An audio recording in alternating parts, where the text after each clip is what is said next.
somos todos reconciliados com Cristo, mediante a sua graça divina, graça que nos alcançou, graça irresistível. Porque o pecado não terá domínio sobre vós, pois não estáis debaixo da lei, mas debaixo da graça. Graça que nos libertou, nos salvou e nos deu novidade de vida. Porque a graça de Deus se manifestou salvadora a todos os homens. Portanto, você, meu filho, fortifique-se na graça que há em Cristo Jesus. Esta é uma mensagem do ministério Reconciliados com Cristo. Bom, mas hoje eu quero compartilhar um tema com os abençoados, umas verdades acerca do Evangelho. O tema chama-se Os Ricos deste Século. E eu gostaria de começar fazendo uma pergunta. Quem aqui se considera rico? Que bacana. Tô nessa. Vou perguntar de novo. Quem aqui se considera rico? Então, os ricos deste século. Vamos à primeira carta do apóstolo Paulo, capítulo 6, verso 17. 1 Timóteo 6, 17, que já está aqui na tela para você anotar. Se você tem Bíblia, por favor, abra a tua Bíblia aí, 1 Timóteo 6, 17. Eu vou ler aqui e vamos juntos. Aos ricos deste século, manda, orienta, instrui. Timóteo era funcionava naquela época como um pastor, submetido ao apostolado do apóstolo Paulo. E essa carta é uma carta instrutiva, é uma carta que Paulo está instruindo um pastor, como é que ele gostaria que as coisas caminhassem em seu ministério.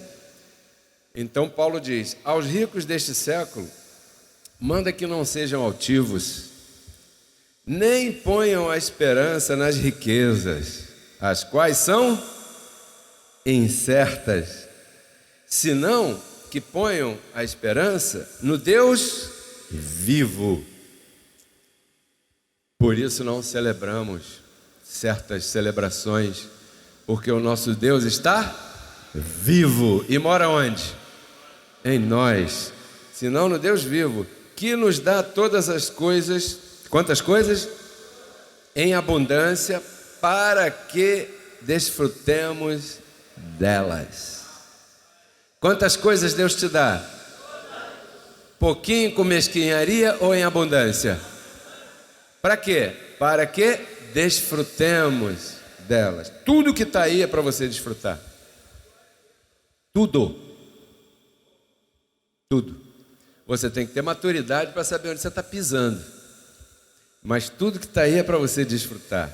Aí o verso 18, eu quero continuar nesse espírito, porque nós estamos falando aqui, ou repetindo, ou lendo, aquilo que o apóstolo Paulo falou, que Timóteo deveria instruir ao povo, os ricos deste século, que façam o correto. Em algumas versões está assim, que façam bem, que façam direito, que façam corretamente, que façam as coisas com dignidade, que façam corretamente, que sejam ricos em boas obras. Olha aí, dadivosos. Sabe o que são dadivosos? Pessoas que doam, que dão, que semeiam, que presenteiam, que cuidam, que participam. Dadivosos, generosos, sabe? Dadivosos. Você vai convidado para um aniversário, você é um dadivoso, uma dadivosa. Você já é rico. Você acabou de dizer. Você vai no aniversário, leva o presente para o aniversariante. Não é isso que Paulo está falando aqui?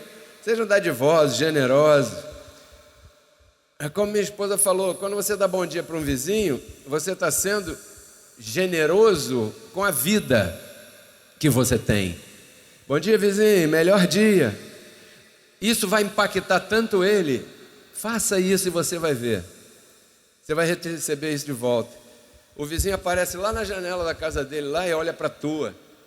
De repente você mora assim mais ou menos perto, e você só falou uma vez, melhor dia, vizinho. Aí ele, quando ele te vir, na próxima vez, se ele tiver certa intimidade contigo, ele vai gritar de lá, melhor dia, abençoado. E de repente você está numa pindaíba aparente, de tristeza, né? Angustiada. E quando você ouve aquilo, fala, caramba, foi eu que falei isso para ele. Aí teu rosto já dá estava no off, aí foi para o on, modo fé. Estava no modo, sim, a Mariquinha, cadê o frade? Como dizia o Odorico Paraguaçu da novela. Aí você botou no modo fé. Aí você, eu não posso vacilar aqui, porque eu falei da palavra do Evangelho para essa pessoa, ele está gritando lá, isso aí é o quê? Simples, isso é Deus te dando ânimo. Então, quando você semeia isso na vida de uma pessoa, você está sendo generoso, dadivosa com essa pessoa. Aí o verso 19 diz o resultado dessa instrução. Porque toda instrução bíblica tem um objetivo e tem uma vantagem, uma benesse, um resultado, a nosso favor. Qual é o resultado aqui? Entesourando para si, bom fundamento, para hoje é domingo. Qual é o porvir do domingo? Segunda. Nós estamos em dezembro de 2019. Qual é o porvir de dezembro? Porvir. É uma linguagem simples, não vamos mistificar isso aí não. Quando você planta hoje, você vai colher quando? No porvir. Quando é o porvir? Daqui a pouco, de tarde, já é o porvir em relação agora. Tudo é relativo. O porvir do hoje é o amanhã. Então, quando Paulo está dizendo que você está entesourando para você um fundamento firme para o porvir, ele está dizendo, planta hoje, que você vai colher amanhã. Que lance em mão da vida eterna, porque a vida eterna já é um fato, é um netio confirmado. Você já tem a vida eterna garantida. Diga para quem está do teu lado aí, você já tem a vida eterna garantida. Lance mão dela. O que é lançar a mão da vida eterna? Repousar naquelas coisas que aparentemente vão acabar mal. Outro dia eu falei de uma novela. O meio da novela, entre o primeiro e o último capítulo, é a tua vida, é a minha vida. Acontecem sucessos e fracassos, não é? E às vezes parece que o fracasso é aquilo que vai perdurar e que o epílogo vai assim no fracasso. E quando chega perto do final do capítulo, a música que a gente mais escuta no final de uma novela é a música de casamento, querendo dizer que felicidade, essas coisas, né? Então, a tua vida é como uma novela. Talvez hoje você esteja passando uma situação delicada e você está mergulhado nela e não pode levantar a cabeça e olhar assim, espera aí, eu tenho que lançar a mão da vida eterna. E a vida eterna é um pacotaço de benefícios que estão a teu alcance. Tem anjos a teu favor, tem uma palavra que você tem que dizer, você ativa anjos, aprenda a levantar o serviço angelical a teu favor. Aprenda a vencer as dificuldades com a tua boca. Lance mão da vida eterna. O sistema religioso, quando vê isso aqui, fica pensando em saia, vestido, comida, proibição. Não está falando nada disso.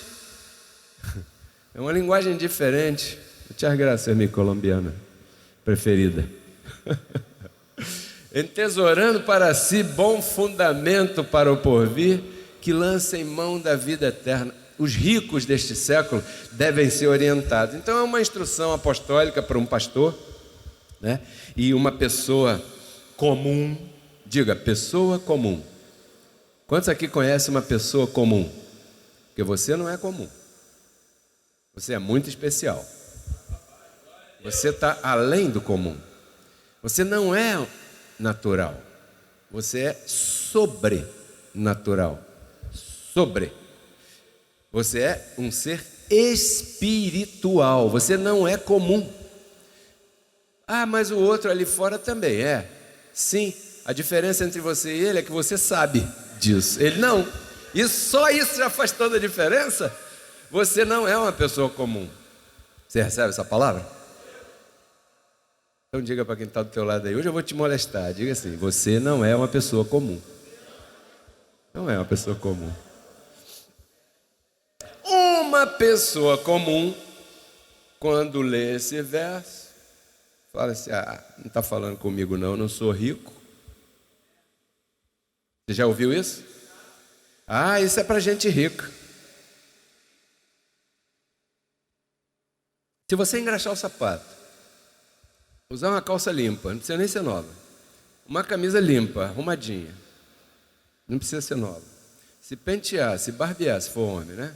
Mulher, se dá um toquezinho e tal, melhorar a carcaça, a nossa carroceria, está entendendo? Bota um perfuminho e tal. Tem gente que vai olhar para você e falar assim, tá com dinheiro, hein? Só porque você está limpinho, cheiroso, arrumadinho, né? Elegante, vestido do jeito que você acha que deve se vestir, porque nós somos livres, cada um põe o que quer, né? Tem gente que está de terno e está deselegante. Tem gente que está de bermuda e está elegante. Porque isso são, né? Então, essa é a ministração de hoje. Eu vou te convencer que você é rico. Iria convencer porque eu quero insistir para que você realmente pense que você é rico. Quantos me seguem? Me entendem? Estão me acompanhando? Como eu disse no início, nós estamos nessa época, e nessa época do ano, qual é a tendência de todos nós? Talvez você já tenha feito isso. Sentou lá no cantinho do teu quarto, ou no escritório da tua casa, como eu faço muitas vezes durante a semana, sozinho, sozinha, deu uma olhada nos papéis, na agenda. A tua agenda, você deve ter, talvez você tenha uma agenda, um livro, um caderno, onde você anota as coisas, teus desejos, tuas confissões, que em janeiro de 2019 você escreveu. Eu confesso que esse ano eu vou conseguir realizar tal. Eu confesso que esse ano eu vou conseguir ganhar mais tantos clientes para minha empresa. Né? Você normalmente faz um balanço, que é uma época que pede isso. É normal, é natural. E não é só você que faz o balanço, não. O imposto de renda também faz um balanço e quer saber o que você conseguiu esse ano, porque senão tem que pagar multa. Então a maioria de nós faz um balanço das vidas, do que a gente fez ou deixou de fazer, consegui isso já não deu, ficou para outro ano e tal. E aí, qual é a expectativa? Já estamos no fim do ano, mas o ano ainda não acabou, ainda falta 29, 30 e 31. 3 dias. 3 dias é muito tempo para o teu anjo te ajudar no que você precisa. Lembre-se que um anjo, o povo de Israel estava numa guerra e não podiam contra o exército inimigo, e numa noite um anjo matou 12.000 soldados inimigos. Eu não sei quantos inimigos você tem, quantas situações difíceis estão sendo tuas inimigas hoje, mas o que eu estou dizendo é que esse anjo que está ao teu lado é poderoso para te ajudar a sobrepassar essas situações, porque afinal de contas a vida eterna diz, o pacotaço diz que nós somos mais que vencedores. Glória a Deus!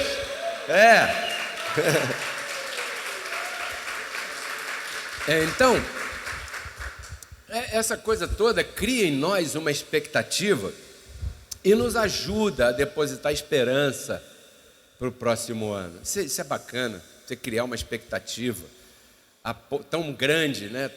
Que é quase palpável aquilo que você está especulando ainda, terreno fé.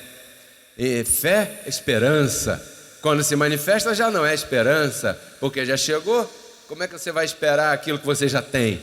Isso diz o apóstolo Paulo. Você espera aquilo que você não tem ainda. Então, é assim. Já que nós estamos falando de riqueza, eu queria compartilhar umas verdades com você.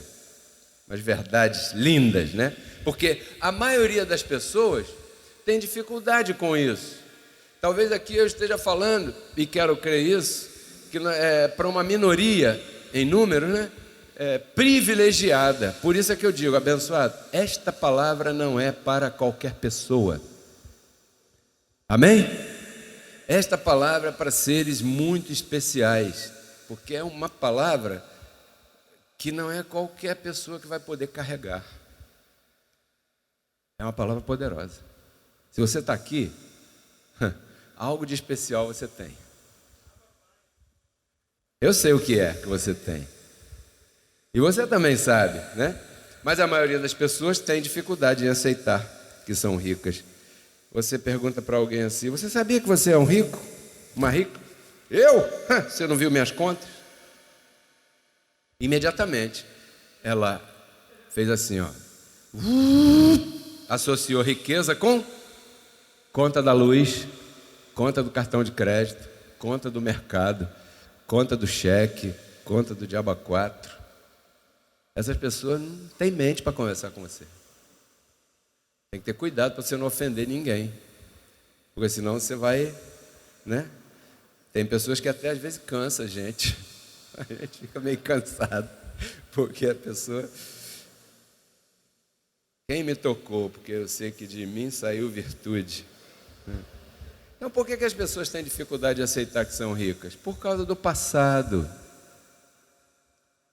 Eu não sei qual foi teu passado, eu sei qual foi o meu. O meu passado foi modesto.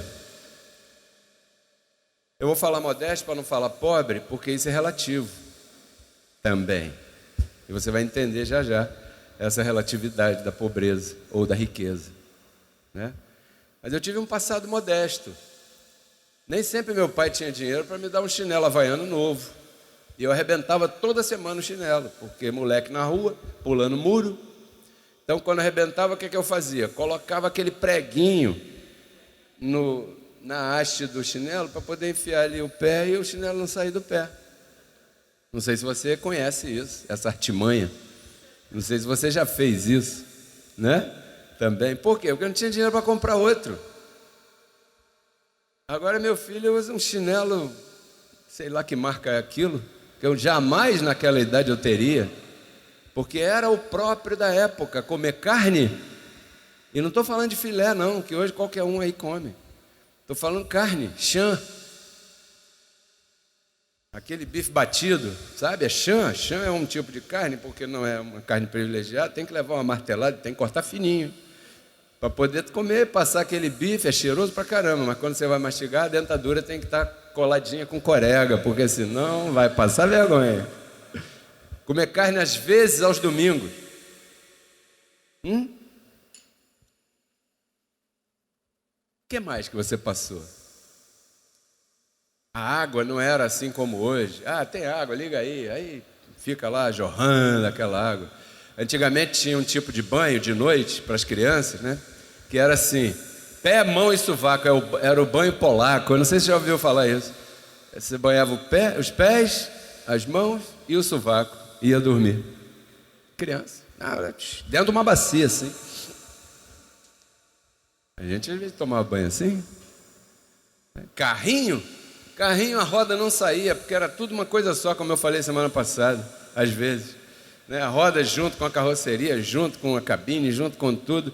E o carrinho do colega lá, a rodinha dele brilhava, o outro tinha autorama, elétrico e tal, magnético, aquilo lá de pilha, e eu queria brincar e, puxa vida, e meu carrinho é de plástico e tal, não sei o quê.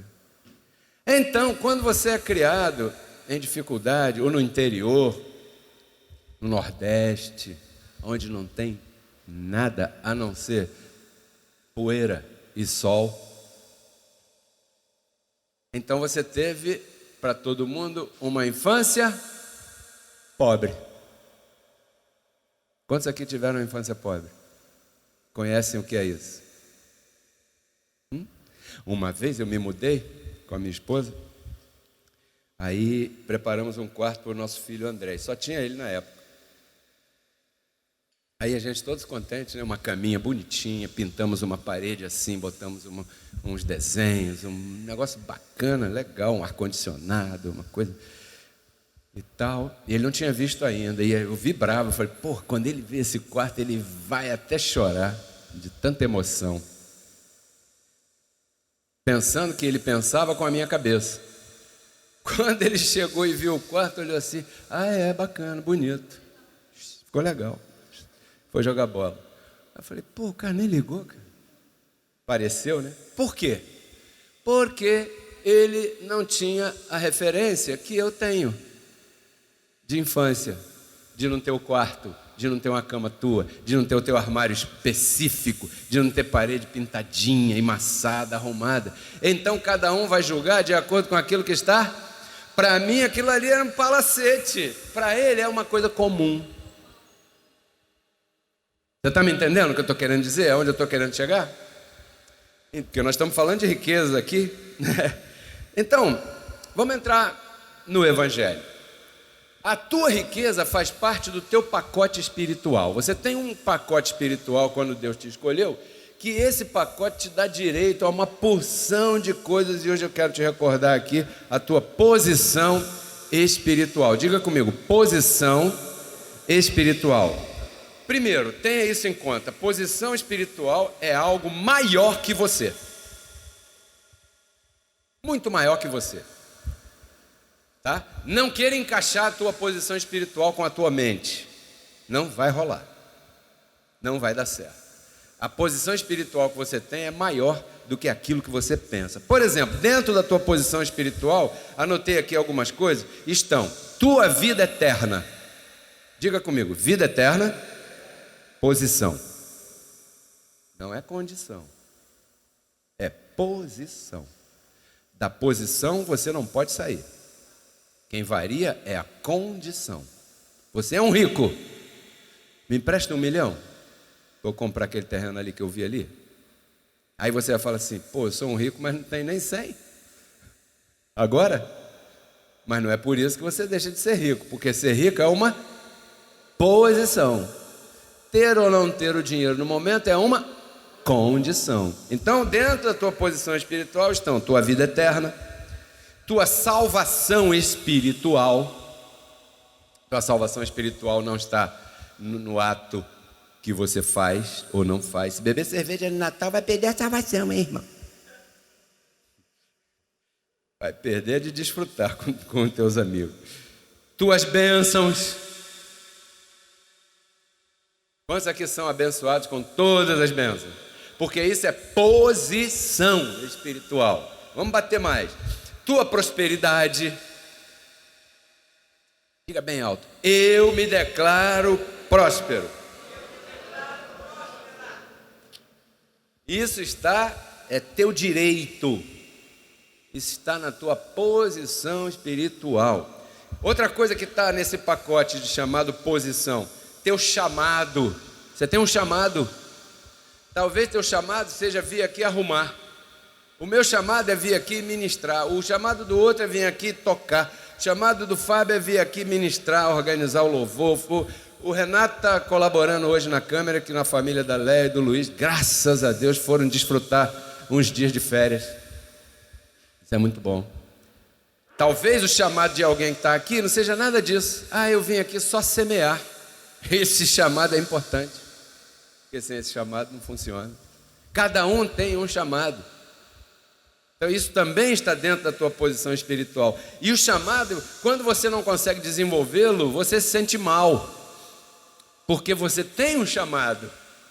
E isso faz parte dessa posição espiritual. A tua unção.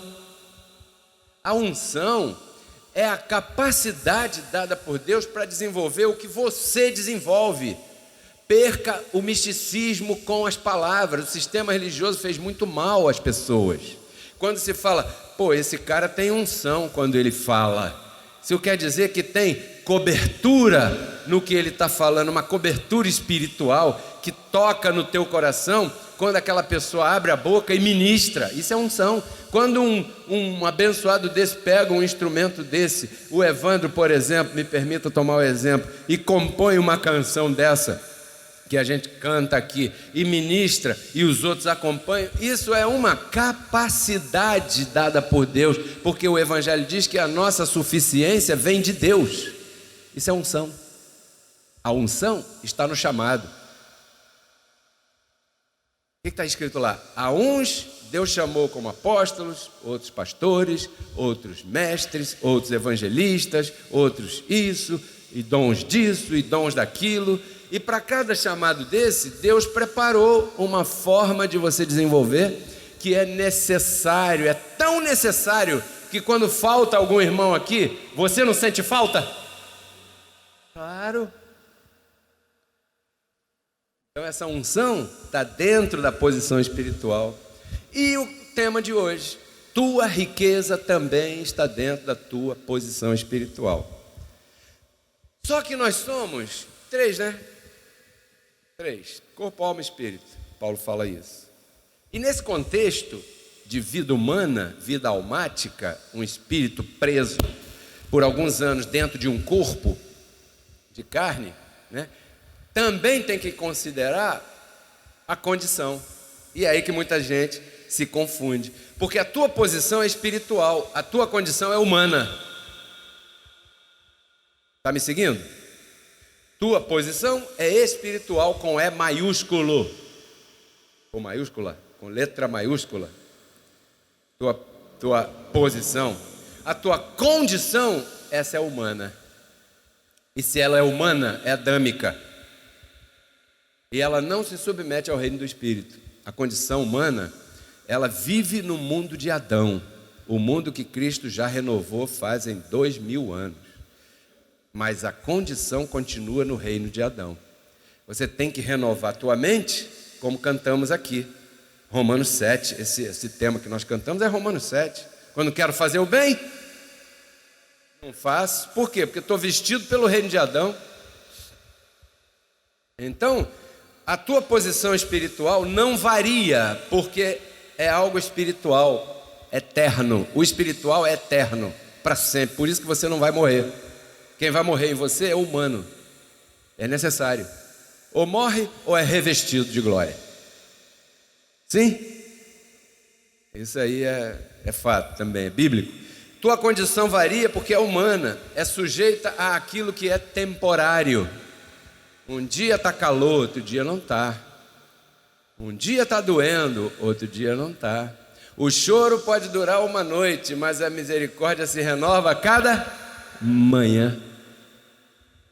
Isso é uma condição, uma situação. 2019 para mim foi o melhor ano até aqui. Glória a Deus. Mas se não tivesse sido, glória a Deus da mesma maneira. Por quê? Porque isso é uma condição. Você é mais que vencedor em qualquer ano da tua vida. Mas é muito legal a gente passar um ano com as coisas tranquilas. É ou não é? Só que às vezes não dá, né?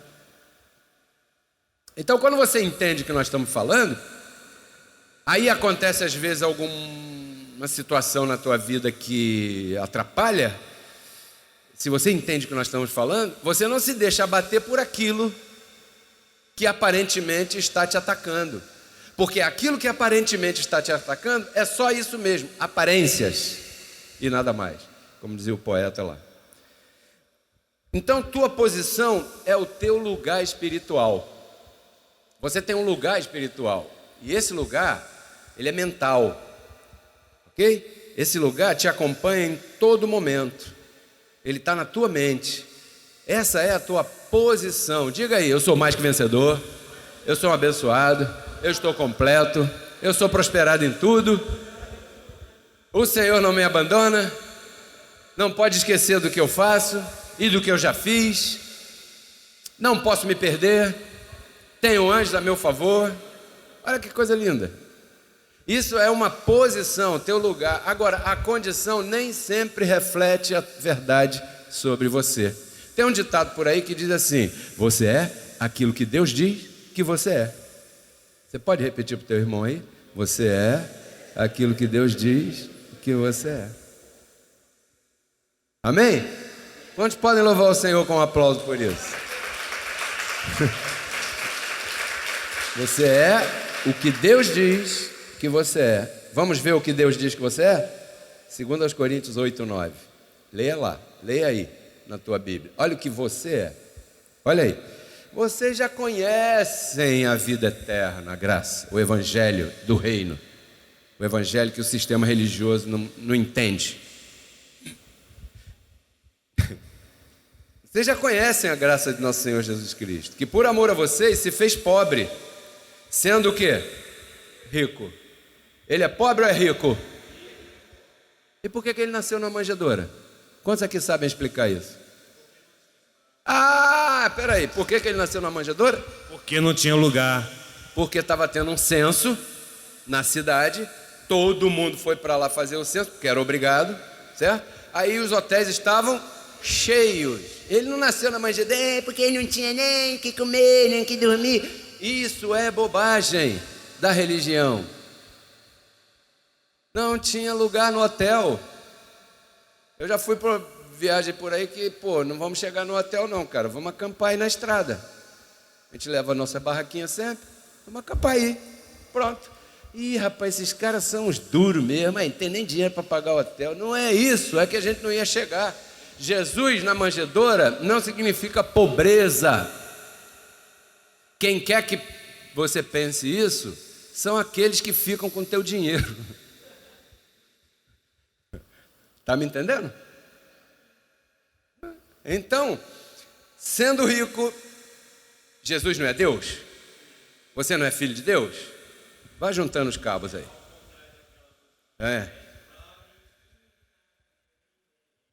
Não é, né? Pobrezinho nasceu em Belém. Pobrezinho? Pobrezinho é esse pobre que está cantando isso, um pobre mental aí que está cantando um troço desse. Esse é que é um pobrezinho. Eu nunca vi gente pobre ter tesoureiro. Eu não tenho tesoureiro, você tem tesoureiro? Jesus tinha, sustentava 12 famílias no mínimo. Olha só, vai vendo. Para que vocês, por essa pobreza, fossem o quê? Jesus, Deus, nunca teve problema com seus filhos terem as coisas materiais. Se ele tivesse problema com isso, Davi não era o que foi, não teria sido o que foi, Abraão não teria sido quem foi, Salomão nem se fala. Diz que a rainha de Sabá ia para lá com carregamentos de ouro de presente para o rei Salomão. Lá. Quando Jesus nasceu, ele ganhou ouro de presente. Não é? Quando Jesus estava fazendo aquelas coisas maravilhosas, a Maria foi lavar os seus pés com um perfume que equivalia ao salário a 12 mil reais. Hoje. Um perfume bom é 400 dólares. O perfume que a mulher despejou nos pés de Jesus equivaleria hoje, né? A Bíblia diz que é 1 ano de um trabalhador regular. Bota por baixo um salário mínimo, 1 ano, 12 mil reais. Ela pegou e lavou os pés dele. E o religioso lá, mestre, não seria melhor vender isso, pegar o dinheiro e ajudar os pobres? Ó. Sendo rico, para que vocês, por essa pobreza, fossem enriquecidos. Isso se chama posição espiritual. Jesus não é Deus? Você não é filho de Deus? Teu pai não é rico? Então o que você é? Rico. Você tem direito à herança. Você que não está usando. Porque essa herança tem um código. Código evangelho. Aí você vai para lá. Vai lá, meu filho. Agora vai ali, se ajoelha, reza 3 Pai Nosso, 4 Ave Maria, não sei o quê. E Deus te abençoe. Você vai lá. Vai ter herança? Não, porque está usando a senha errada. Ou então vai nas assembleias dos crentes cristãos, que se chamam cristãos. Aí o pastor, vem aqui. Olha, vamos botar aqui uma escada grandona, que é a escada de Jacó. Já viu essa? A escada de Jacó. Aí cada degrau tem que pagar um. Dependendo do valor que você pague, você vai subir mais degrau. Vai ter direito à herança? Não. Vai sustentar a rádio deles, a televisão deles, o dinheiro deles. Sim ou não? Ou eu estou falando mentira? Aqui está dizendo que Cristo é pobre? Não. Sendo rico, diga para quem está do teu lado aí, abençoado, teu pai é rico. Aí quando eu falo que você é rico, agora diga para quem está do teu lado assim, você também é rico. Aonde é que está o erro que nos atrapalha? Isso é que nos atrapalha, é simples, vamos analisar isso aqui. O que acontece é que quando eu falo que você é rico, você se acostumou a fazer uma comparação. Sim ou não? Quando você ouve essa palavra, você é rico, aí você imediatamente olha para acima de você. E como eu disse que riqueza ou pobreza são relativos, quando você olha para uma posição de materialidade acima da tua, você se sente pobre. Eu não sou igual ao meu chefe, meu patrão. Olha só, ele mora ali, ele come ali, ele ganha tanto, ele consegue isso, ele vai para lá, ele vai para lá. Aí você olha para o outro, que tem mais que você também. Aí esse aí é rico, eu não sou rico. Então você nunca se acha verdadeiramente rico. Esse é o exercício que eu quero fazer. A manifestação da riqueza é algo relativo. Isso é como você ter um filho. Você vai dando a ele o joguinho que ele souber jogar. Se o cara tem 3 anos de idade, não adianta você dar para ele um jogo que é a partir dos 15, porque ele não vai conseguir desenvolver. Você tem que ir acompanhando ele de acordo com aquilo que ele está desenvolvendo. Assim é Deus com a gente, porque Ele é o nosso Pai Criador. Ele vai te dar aquilo que você souber manejar. Quantas vezes teu nome já foi para o SPC? Ou para o Serasa? E aí passa um tempo, ou você consegue limpar, ou você sabe como é que sai automaticamente, né? Aí você vai de novo e comete as mesmas coisas. O que vai acontecer? A mesma consequência. Por quê? Porque você ainda não aprendeu. Enquanto você não aprender, você vai repetir de ano. É igual uma escola. Vai repetindo e vai, puxa vida, eu não saio disso. É claro, para resultado diferente, você tem que ter atitudes diferentes. Você continua fazendo a mesma coisa e quer ter resultado diferente. Não vai rolar, filho. Desculpa. Então eu estou aqui para te incentivar. Você recebe?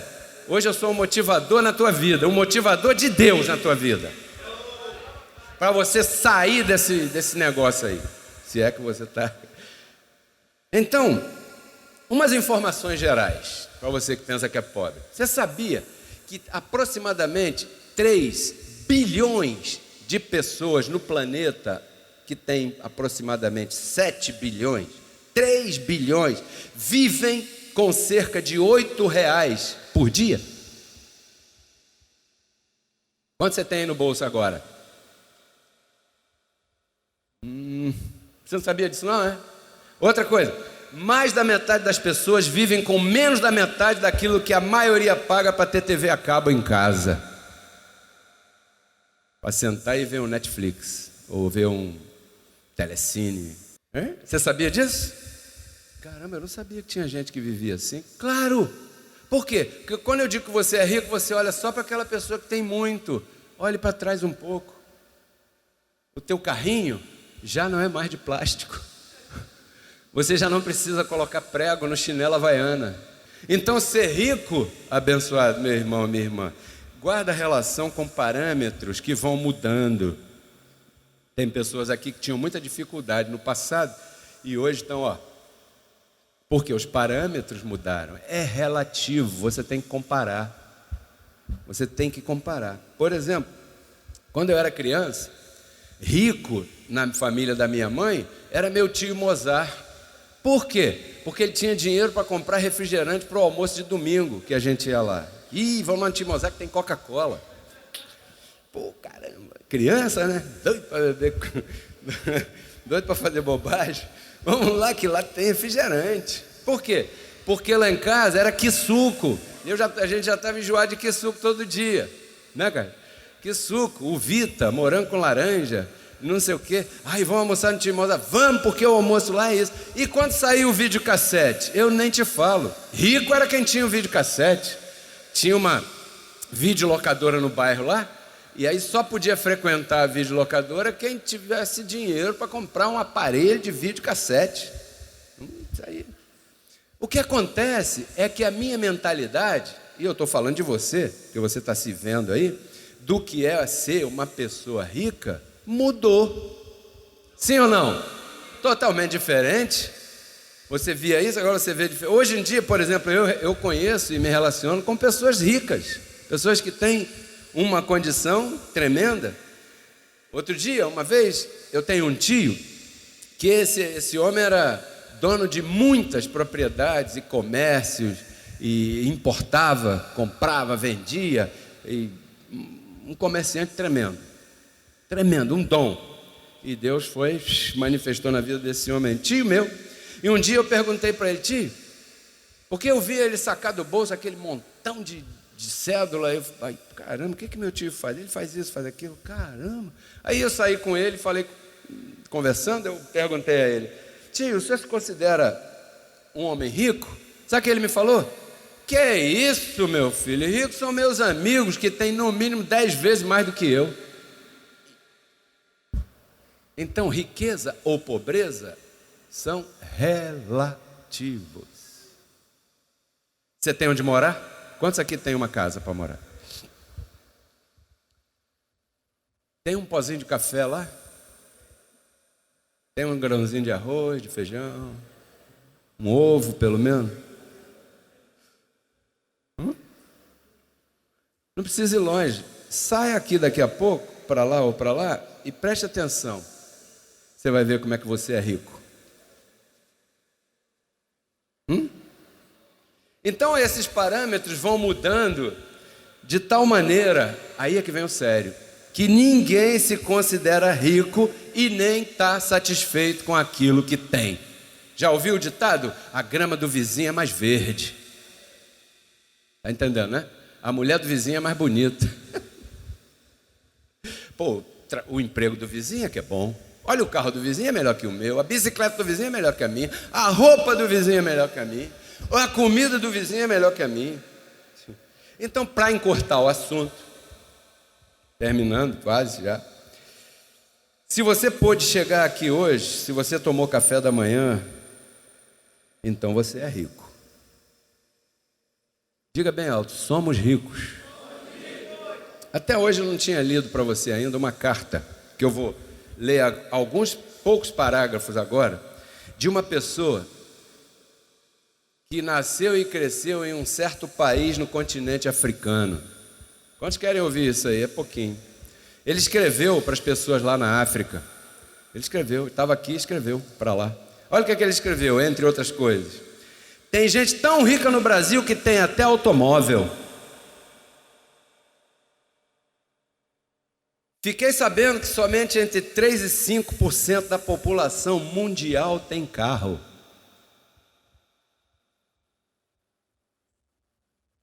Sabia? 3% e 5% da população mundial tem carro. E ele continuou escrevendo. E nesse país tem gente tão rica que tem gente que tem até 2 automóveis na mesma casa. Olha só, rapaz. Continuou o africano. Há alguns que têm uma casinha que eles constroem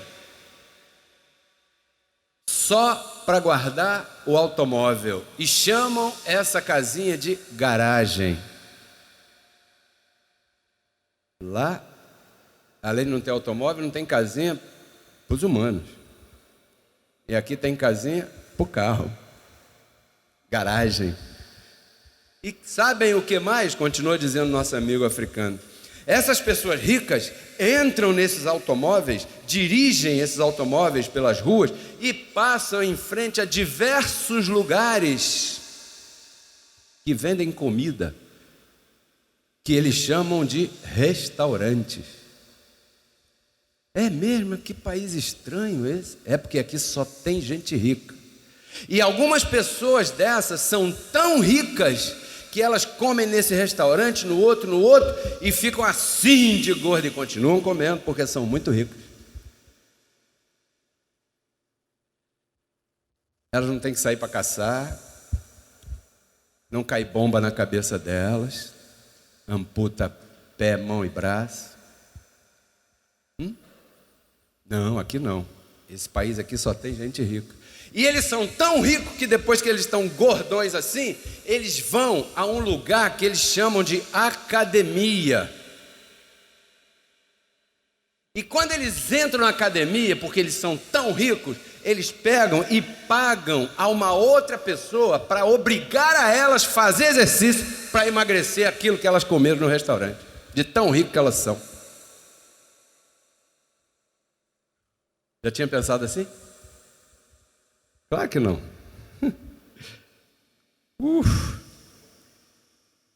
Bom, quando a gente vê isso, para pensar nisso, nós chegamos à conclusão única, que para poder honrar a Deus com as nossas riquezas, como está em Provérbios capítulo 3, verso 9, né, Cléia?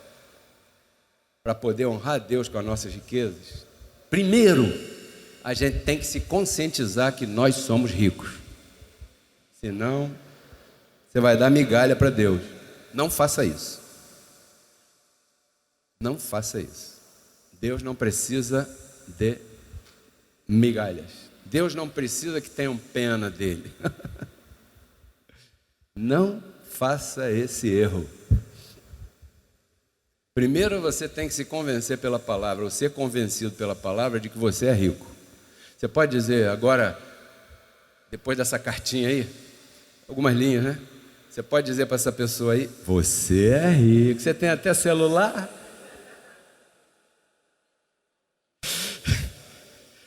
Você tem televisão, você tem celular?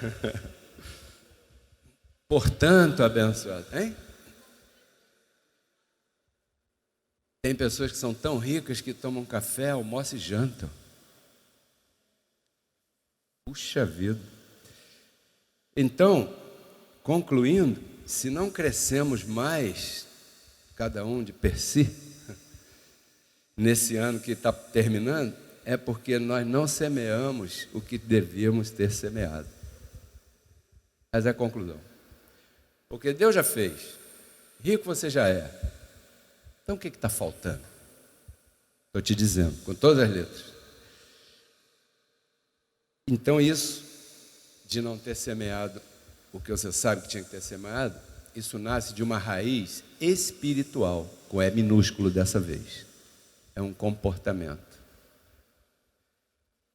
Então eu queria que você ficasse de pé, que a gente terminou aqui, e agora é o momento da gente refletir antes de semear. Vamos pensar. Vamos refletir um pouco. Você quer que o ano que vem seja melhor do que esse? Quantos querem? Tem atitudes diferentes desta que nós tivemos, que você teve no ano que está terminando. Atitudes diferentes trazem resultados diferentes. Os ricos deste século. Então, quando você for semear, lembre-se da justiça de Deus, da vida eterna, das instruções. Os ricos deste século não sejam altivos, não ponham a esperança nas riquezas, que são variáveis, mas sim em Deus, que já nos deu todas as coisas para que desfrutemos dela. Você tem saúde? Dê um glória a Deus. Você tem onde morar? Dê um glória a Deus. Você tem o que comer? Dê um glória a Deus. Que lindo isso. Você tem um ministério para congregar e te falar a verdade? Dê um glória a Deus. Eu vou te dizer uma coisa, daqui já teve pessoas que foram embora porque não gostam de ouvir essas palavras tão diretas como eu estou falando para você. Mas eu não posso mudar o discurso que o meu Senhor me deu para eu te dar hoje. Porque eu sei que tem alguém aqui que precisa ouvir o que está sendo falado aqui. Sim ou não, abençoado? Então, lembra disso. Nunca semeie aqui com espírito de obrigação. Semeie aqui sim, com espírito de gratidão.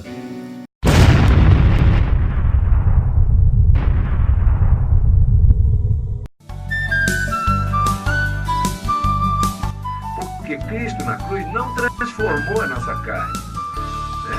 Ele resgatou o nosso espírito.